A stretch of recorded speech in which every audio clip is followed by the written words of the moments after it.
이제 2교시입니다.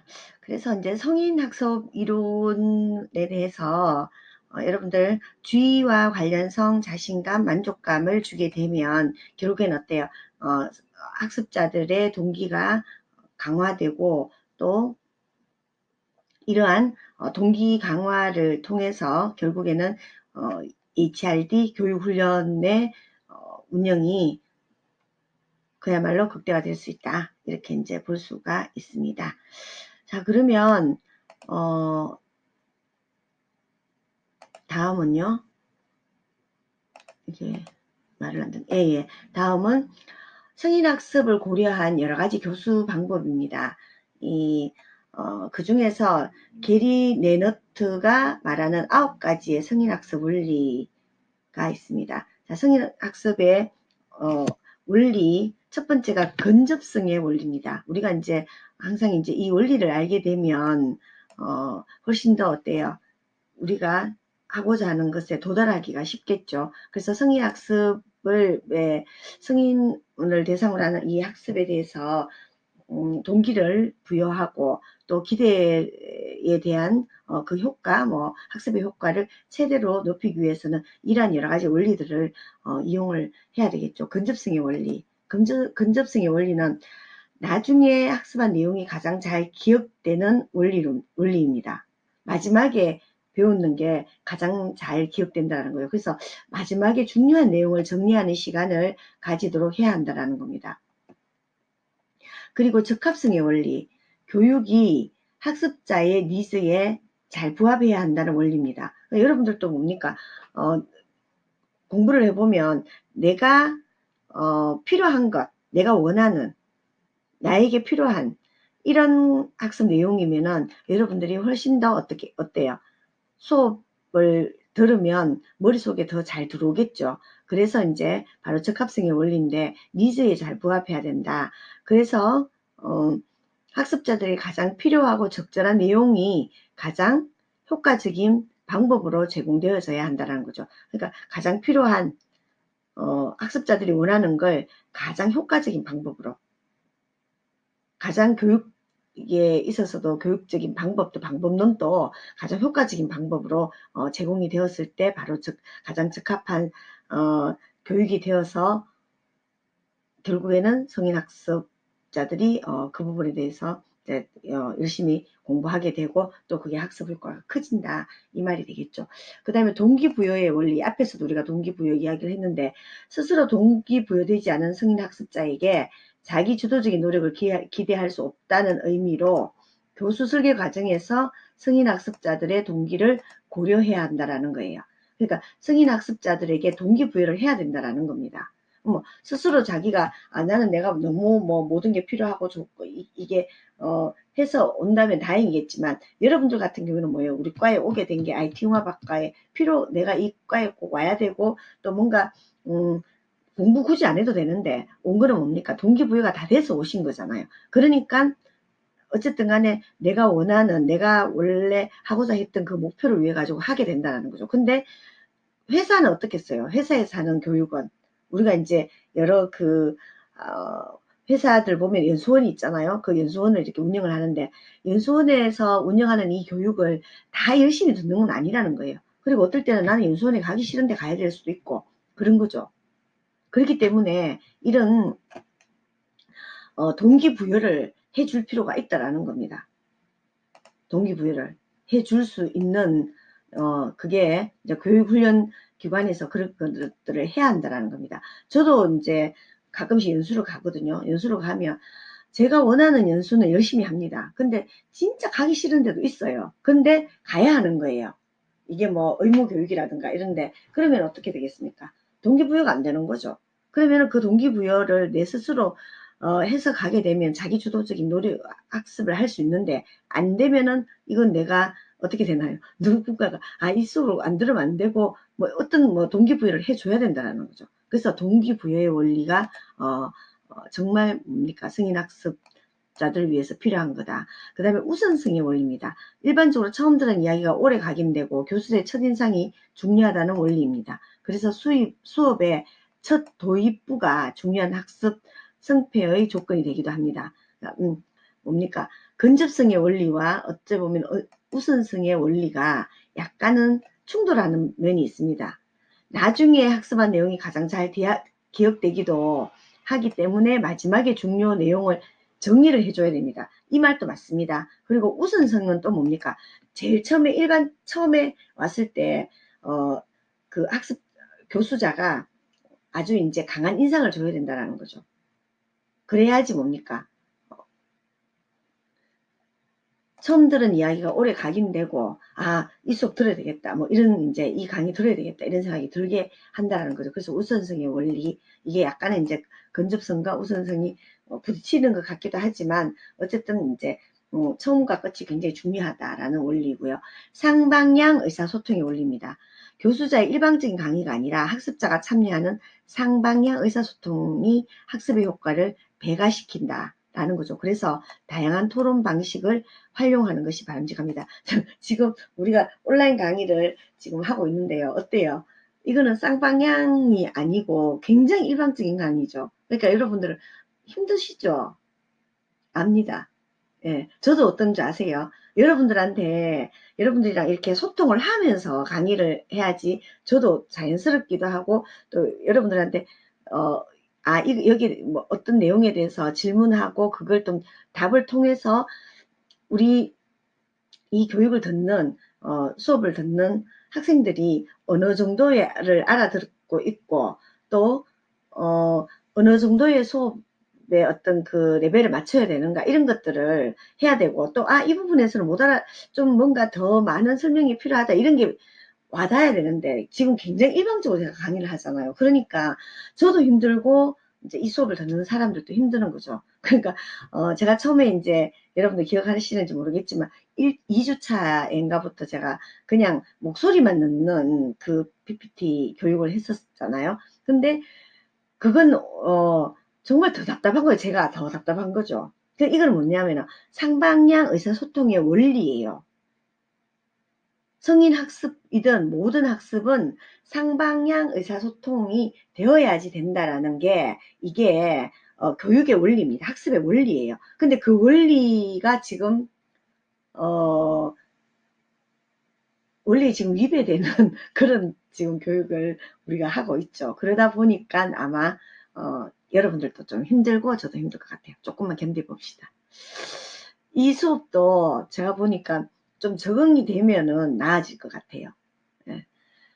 하여간 그래서 토론 방법이라든가 이런 것들을 활용하는 거, 굳이 뭐 토론은 아니더라도 이제 같이 이렇게 여기에 대해서 어떻게 생각하시느냐, 간단하게라도 질문을 하고 그 답을 듣고, 아니면은 질문 답이 아니더라도 제가 학습자들의 그런 그 눈동자라든가 표정이라든가 이런 것들을 보면서 소통을 하는 거죠. 소통을 하는 거죠. 특히 이제 아이 컨택을 하면서 그렇게 해야 되는 거죠. 그렇게 했을 때 그야말로 학습의 효과가 배가 된다라는 겁니다. 저는 압니다. 제가 이렇게 지금 수업을 하고 있는데 여러분들이 제가 원하는 그런 전 의사 이런 이제 학습 효과에 한 30%도 채 나오지 않을 거라는 생각이 들거든요. 어쨌든 간에 뭡니까? 승인 학습에서 이 원리는, 이거는 성인 학습뿐만 아니라 모든 학습의 원리라고 저는 생각을 해요. 네, 상방향 의사소통의 원리다라는 거죠. 일방적으로 막 이렇게 하는 건 특히 이제 성인들에게는 더 맞지 않다라는 겁니다. 그 다음에 피드백의 원리입니다. 방금 제가 이 상방향 의사소통의 원리와 약간 이제 일맥상통하는 이야기죠. 교수자와 학습자 모두 서로에 대한 정보가 필요하다는 원리입니다. 그래서 주기적인 근의사항 수렴 이런 것들이 필요하고, 정확하고 주기적인 피드백이 중요하다는 겁니다.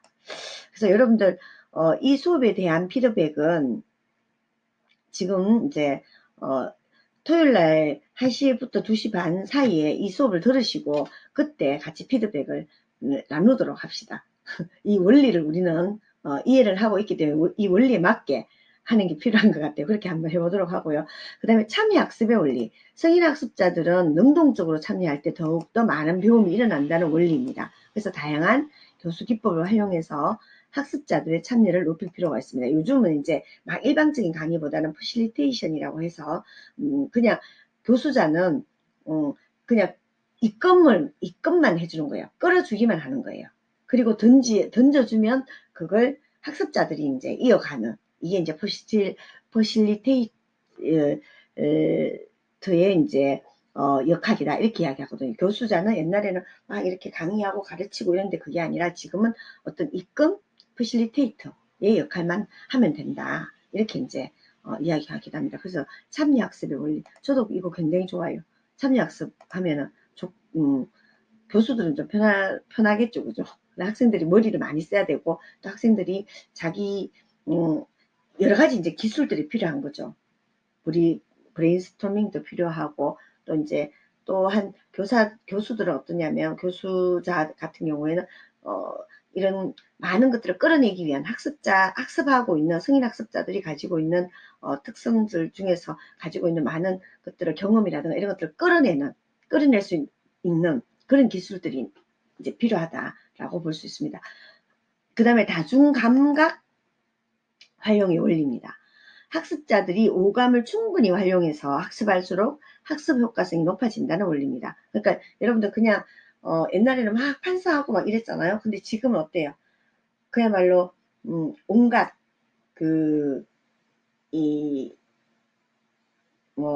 오감을 이용한 보고 또 듣고, 그래서 이제 뭘 많이 이용하나요? 프레젠테이션, 이걸 이제 이용하죠. 그래서 이제 시청각 교재 이런 것들을 이제 많이 쓰게 됩니다. 그래서 다중감각 활용의 원리다라고 볼 수 있습니다. 시청각 자료를 충분히 활용할 필요가 있다. 반복학습의 원리, 이건 뭐 굳이 설명 안 해도 알겠죠. 한 번 들으면 잊어버리잖아요. 나는 한 번만 들어도 절대 안 잊어버려. 이런 분 계시나요? 아마 안 계실 것 같아요.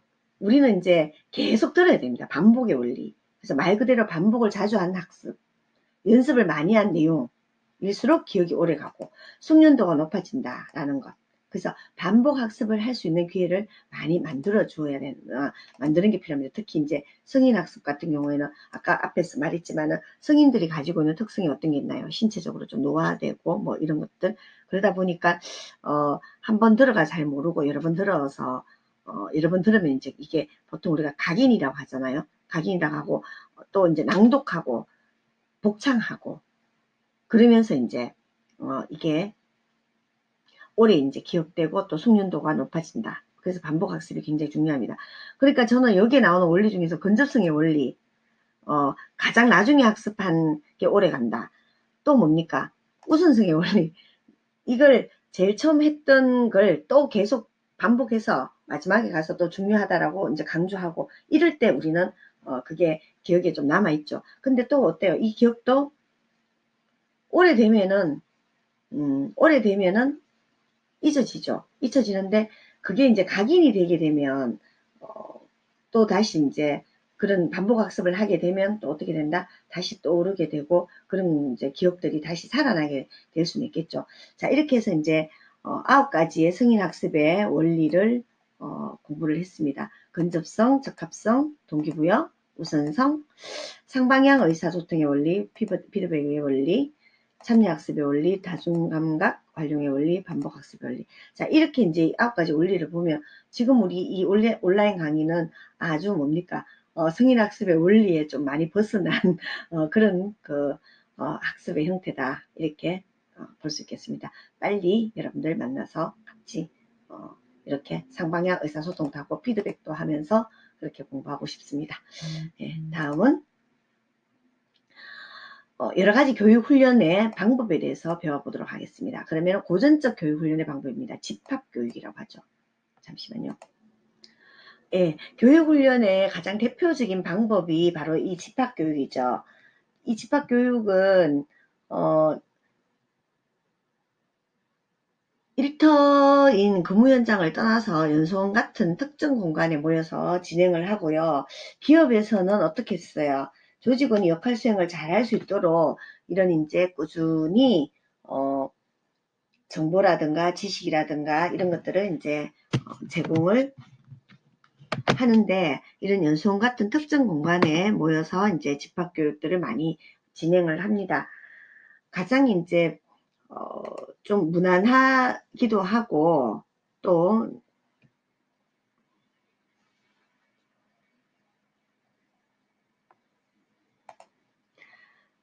무난하기도 하지만 전통적인 어떤 그 학교 교육과 가장 유사한 방법이다라고 이제 그렇게 볼 수 있겠죠. 현장을 떠나서 제3장소에서 모여서 교육을 하게 되면 좀 일상의 업무를 떠나서 새로운 마음으로 학습에 집중할 수도 있을 것이고, 또 다른 부서에 근무하는 동료들과 어떤 소통 이런 것들을 통해서 다양한 정보를 나누는 새로운 관점을 키울 수도 있습니다. 그래서 이제 집합교육을 많이 하는데, 이 집합교육의 방법에는 어떤 게 있느냐면 바로 강의법, 뭐 토의법, 사례학습법 이런 것들도 있습니다. 그래서 이제 다양한 방법이 활용되고 있고, 어쨌든 뭐 어떤 방법을 사용하든지 간에 기업에서의 교육훈련 참가자들은 보통 이제 중장년층을 포함한 성인들이죠. 그래서 이제 성인학습자들의 어떤 특성 이런 것들을 잘 고려해서 구성하고 진행해야 한다라는 게 굉장히 중요합니다. 그래서 우리가 앞에 성인학습자의 원리라든가 이런 것들을 배우게 됐죠. 여러분들 성인학습자의 원리 9가지 기억에 남는 게 있나요?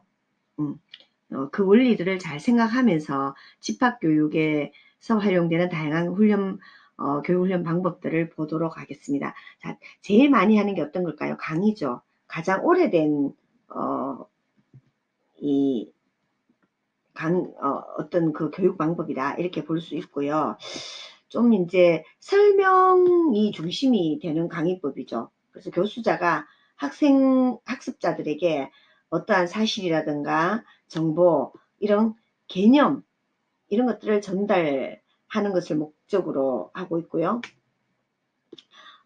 학습자의 이해를 높이기 위해 가지고 시범을 보이거나 이야기를 하거나 해설을 해주는 활동 이런 것들도 이제 같이 포함되기도 합니다. 그래서 교수자가 가르칠 내용들을 좀 시청각 이런 것들 좀 많이 활용해서 한편으로는 뭡니까? 자세하고 체계적으로 설명하거나 주입시켜주는 좀 약간 주입식의 어떤 학습 방법이다. 그렇게 이제 여러분들 보시면 되겠습니다. 강의의 이 방법에 대해서는 아마 모두들 잘 알고 계실 거라고 생각이 들고요.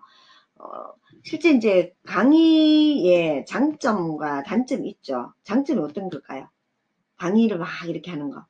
주입식이라 가지고 막 이렇게 지나고 나면 금방 잊어버리고 뭐 이런 거는 좀 단점이긴 한데 아주 경제적이에요. 강사 한 사람이 여러 뭐 몇백 명 강연을 하잖아요. 그럼 몇백 명 뭐 모아놓고 이렇게 이제 강의를 할 수 있기 때문에 굉장히 경제적이다.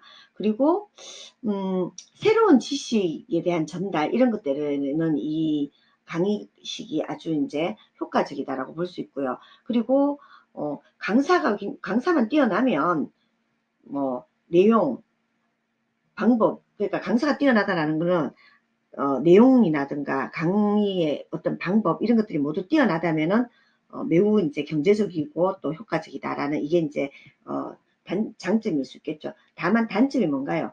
단점은 여기도 보면은 주입시키는 학습 방법이잖아요. 예.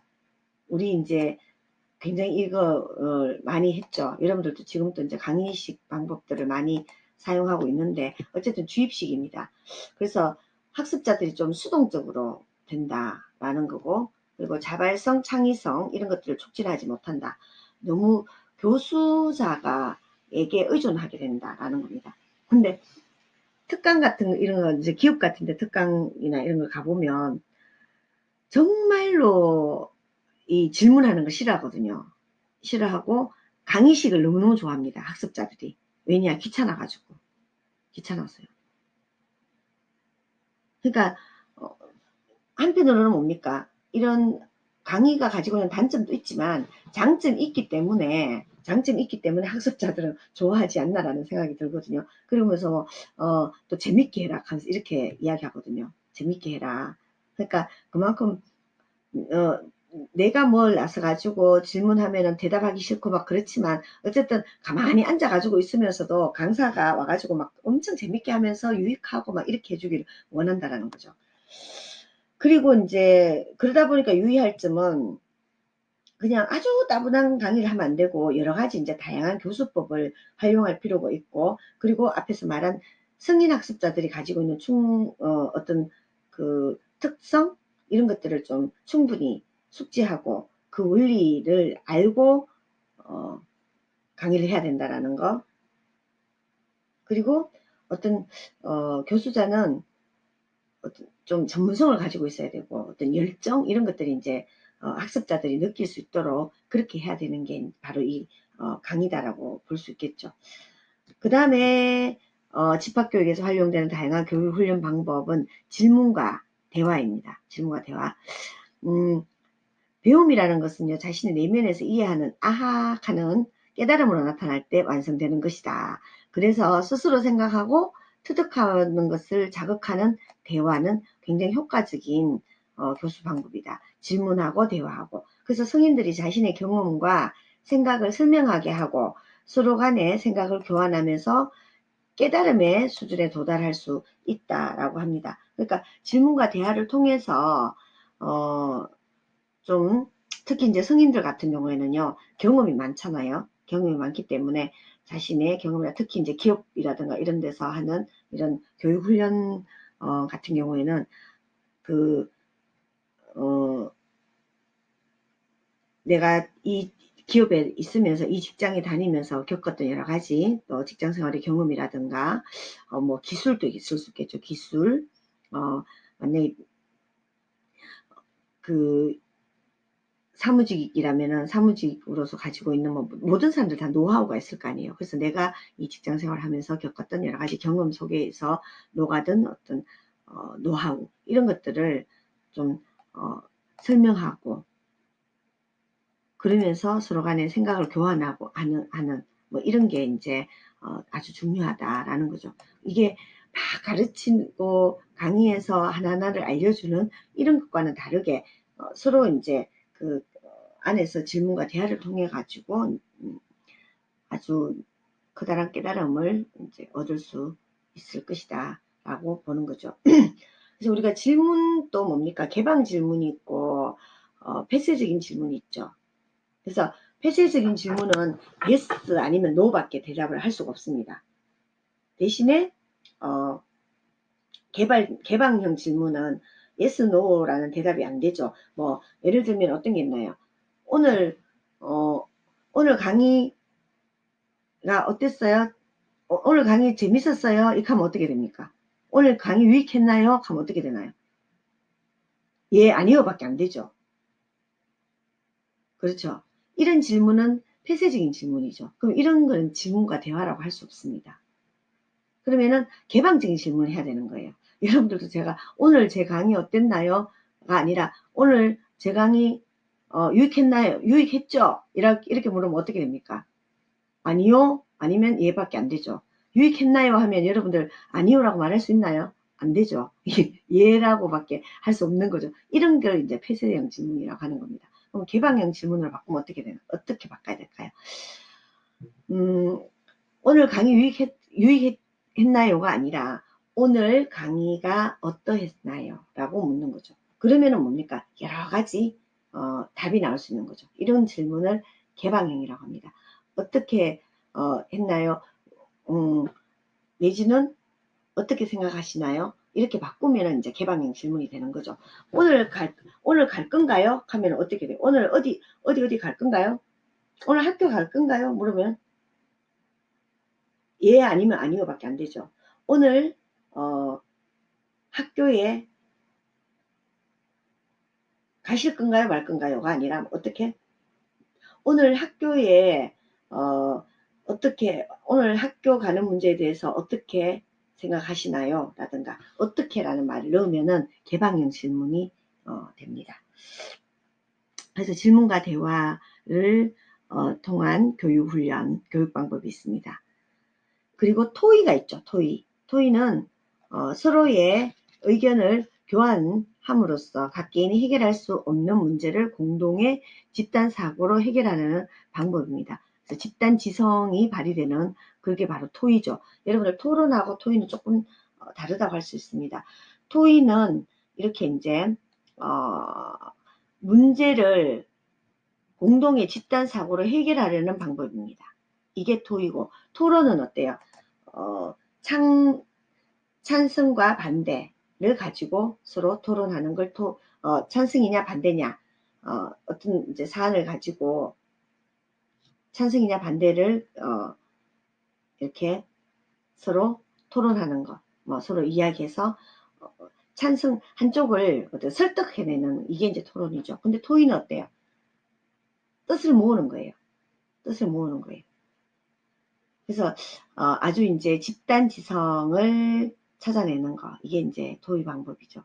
그러니까 직장에서도 뭐 기업이나 이런 데서도 요즘 이제 어떤 가장 좋은 어떤 사안이 발생했을 때 가장 좋은 안을 내기 위해서 뭘 하나요? 토론이 아니라 뭡니까? 토의를 하는 거죠. 조직원들이 같이 토의를 해서 가장 좋은 어떤 의견을 만들어내는 거, 하나의 의견을 만들어내는 거, 하나의 의견으로 모으는 거, 이런 것들을 이제 토의라고 할 수 있습니다. 토의도 뭡니까? 참여적인 교육 방법이라고 볼 수 있죠. 그래서 뭐 워크샵 할 때, 워크숍이라든가 이런 거 할 때 모둠을 만들어 가지고 어떤 주제를 주고 가장 좋은 방안을 찾아내는 거, 이게 이제 토의적인 집합교육에서 활용할 수 있는 교육 훈련 방법이다, 이렇게 볼 수가 있습니다. 예, 그러면은 2교시는 지금 몇 시간 정도 했는지 모르겠는데 일단 여기에서 강의를 또 마치고요. 3교시에서 뵙도록 하겠습니다.